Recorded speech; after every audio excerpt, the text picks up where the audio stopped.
Hello everybody.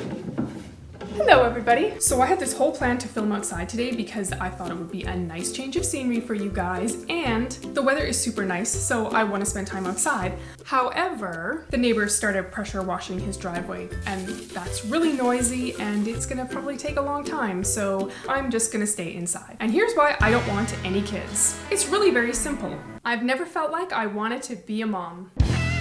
This is 90% of the reason that I do not want kids. I've never had any desire to be a mother, like, ever. That's it. Alright, thanks for joining me on this video. Just kidding, the video's not over. I'm gonna talk more because, you know, I can. Whether it's that I don't have a mothering instinct or my biological clock isn't ticking, I've always been like that. There are other people that don't have a desire to have their own children, and I guess I am one of those people. And it's not because I don't really know what kids are all about or because I've never spent any time with kids and so I'm afraid to spend time with kids. I've spent a significant amount of time with children. I've been around kids quite a bit, so I don't think it's because I'm necessarily uncomfortable around kids. What are you doing? I really hope he's not allergic to those Gerbers. Gotta be really careful with cats and plants because cats are allergic to a lot of plants, which I found out the hard way. We got a poinsettia for Christmas and I didn't realize that cats were allergic to poinsettias, and our other cat jumped on the table, ate a bunch of the poinsettia leaves and got super sick. We had to take him to the vet, blah blah blah. We no longer have that cat, not because of the poinsettia issue that years later he passed away. I'm Hannah, this is Wife Without Kids, and I believe that it is a choice and not an obligation to have children. So I've created this channel to be a supportive and non-judgmental community for those of us who have made the choice to not have any children. You can't really talk about being a parent without mentioning babies. So I'm not that girl that sits in a room with a bunch of her friends and someone walks in with a newborn and I just like jump out of my chair and I say, "Oh, let me hold your baby, I'm so excited." That is not me. I'm not the first person to jump out of my chair. I'm not the second or third. In fact, I don't jump out of my chair and offer to hold the baby because I'm not really a baby person. Now, when I say I'm not a baby person, that doesn't mean I HATE babies. I'm just not one of those girls that wants to rock and hold and cuddle and smell a newborn baby or babies in general. It's not because I massively dislike babies, I'm just not really a baby person. I can sit and look at them from afar, or if they come by, you know, like pet their cheek. Touch their cheek. It's not an animal, Hannah. It's a child. And I do think maybe that sometimes people will feel offended if I really don't want to hold their babies, but I have a whole thing about like, I'm afraid I'm gonna drop a baby. I always have this fear that I'm going to drop someone's baby. Drop someone's baby. Drop someone's baby. I know it seems really weird, but they're wriggly, they're small, they move and bend in all sorts of ways that like normal humans really don't. I'd rather just leave that to the people that are really excited to hold babies and that actually genuinely want to hold someone's baby. Now I will say, when my nieces and nephews were born, then I didn't mind holding them, probably because I was related to them. I tend to enjoy kids' company more when they're like toddler age and they're starting to talk and walk and run around. Then I'm like, okay, they're a little bit more interesting to spend time with. Just felt the need to hand sanitize, as I do often during this whole weirdness that's going on in the world.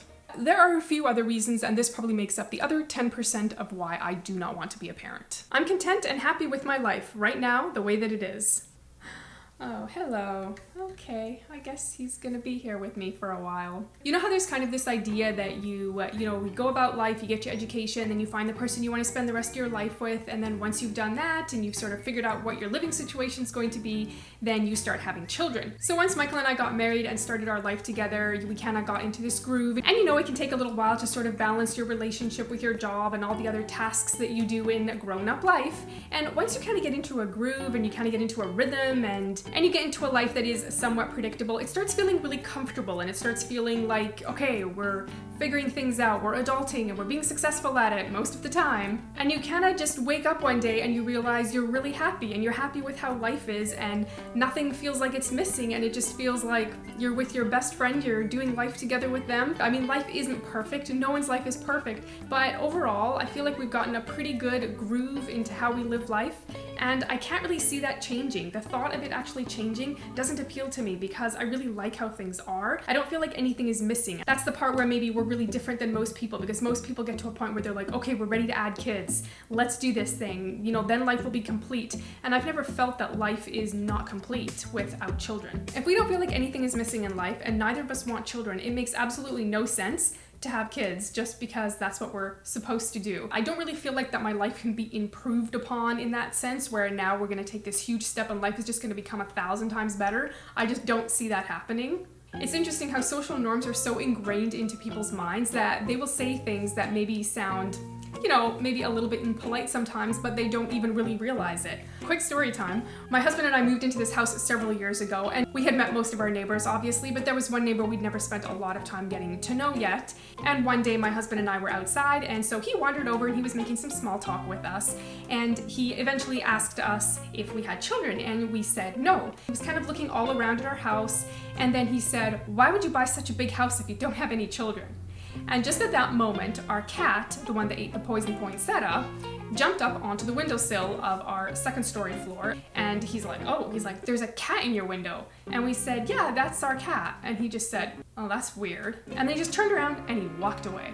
To this day, I'm not totally sure what that whole conversation was about. Maybe he thought we were weird because we had a cat and we didn't have children.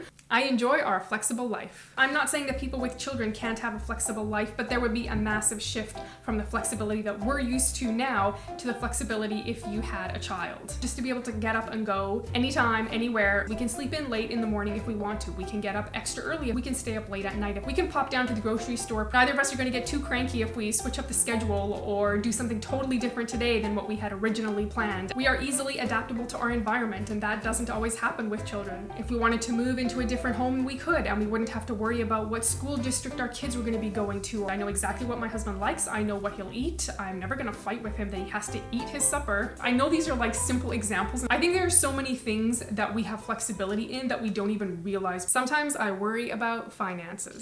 Do you guys worry about money? People look at us and they say like, "Oh, well, you guys have jobs and you don't have any kids, so money's like not a worry for you." So I tend to be a little bit of a worrier about finances in particular. And I remember, this is so strange, but I remember being a little kid and I'd have this like little diary that had it had hearts. It was a white diary. It had hearts all over it and had like this little lock. And I remember writing in that diary about like finances. And I was like a little kid and I couldn't wait to get my first job so I could have money. Of course, I had like my piggy bank and my parents had opened a bank account for me and I had some money in there. But I was always just like, "Oh my goodness, I need to get more money and I need to save it just in case." That's like my whole thing. I'm like a just in case person. And with just everything that's been going on in the world for the last few months, it's sort of natural to think about money and maybe even worry about money, although worry never really fixes anything. But I know this is one thing for me, that if we did have a kid, I think I would be worried financially.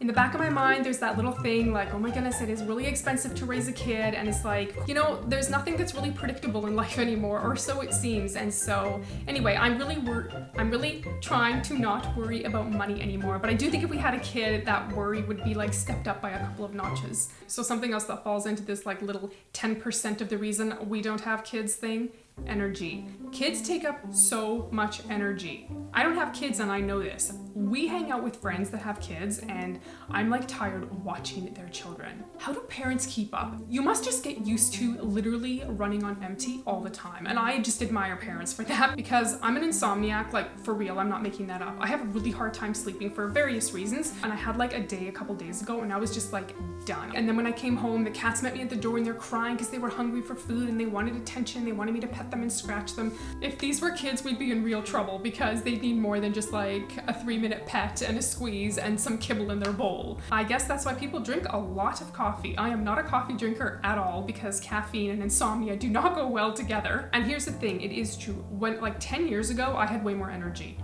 And now I'm like, oh my goodness, in another 10 years, am I just gonna be like the person that falls asleep at like 6 p.m.? I actually did that the other day. I fell asleep super early. I am going down fast. The time my husband and I get to spend together. The time that Michael and I spend together is so important. Also, we did a video together. I'm gonna link them up above and you guys can go watch them after you're done this video. I'll also link it down below. We love spending time with each other. We do so much together. And I know that if I had kids, you would have to give up some of the time you spend with your spouse. There's no way you'd be able to spend that much time with just one person when you had littles to take care of. And honestly, I do not want to give that up. And neither of us have any desire to make that change. We're each other's best friends, and all the time that we spend together and all the memories that we've made in the past is what we want to continue to do in the future. In January of 2019, I made a video about why I don't want kids. If you want to go ahead and check out my very first video that I did about why I don't want kids, it is going to appear somewhere on the screen. Go ahead and check it out, and I'll see you next Wednesday.